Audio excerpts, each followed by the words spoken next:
وزیر اعظم شہباز شریف کی سعودی عرب میں مصروفیات جاری ہیں۔ شہباز شریف نے ون واٹر سمٹ میں خطاب کے ساتھ سعودی ولی عہد اور فرانسیسی صدر سے ملاقات بھی کی۔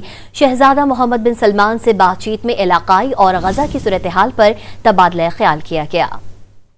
پاکستان اور سعودی عرب نے اقتصادی، تجارتی اور سرمایہ کاری تعلقات کے فروغ کو وقت کی ضرورت قرار دیا ہے۔ ریاض میں ون واٹر سمٹ کے موقع پر وزیر اعظم شہباز شریف اور ریاض سعودی ولی عہد محمد بن سلمان کی ملاقات میں علاقائی سیکورٹی صورتحال سمیت غزہ کی صورتحال پر تبادلہ خیال کیا گیا۔ محمد بن سلمان کا کہنا تھا کہ پاکستان اور سعودی عرب کے درمیان تعاون کا فروغ پاکستان کی معاشی ترقی اور خوشحالی کے لیے کلیدی اہمیت رکھتا ہے۔ دونوں رہنماؤں نے پاکستان میں سرمایہ کاری کے حوالے سے سعودی مفاہمتی یادداشتوں اور معاہدوں پر عمل درآمد کی رفتار پر اطمینان کا اظہار کیا۔ وزیر اعظم شہباز شریف نے سعودی ولی عہد کو دورہ پاکستان کی دعوت دی، جو انہوں نے قبول کر لی۔ اس سے پہلے ون واٹر سمٹ سے خطاب میں وزیر اعظم نے پانی کے وسائل کو محفوظ رکھنے کے لیے اہم اقدامات کی ضرورت پر زور دیا۔ Water pollution is rising at alarming levels. Water resources are fast depleting and degrading.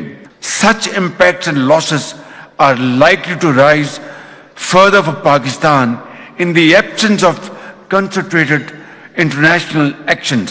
At the global level, I would submit for your kind consideration a number of steps to overcome water-related challenges. One water summit کی side lines پر وزیر اعظم نے فرانسیسی صدر Emmanuel Macron سے ملاقات کی۔ ملاقات میں سیاسی، اقتصادی، تجارتی اور سرمایہ کاری میں تعاون پر تبادلہ خیال کیا گیا۔ وزیر اعظم نے دو طرفہ اقتصادی اور تجارتی تعلقات کو مزید مضبوط بنانے کی ضرورت پر زور دیا۔ وزیر اعظم شہباز شریف نے فرانس کو پاکستان میں مختلف شعبوں میں سرمایہ کاری کی بھی دعوت دی۔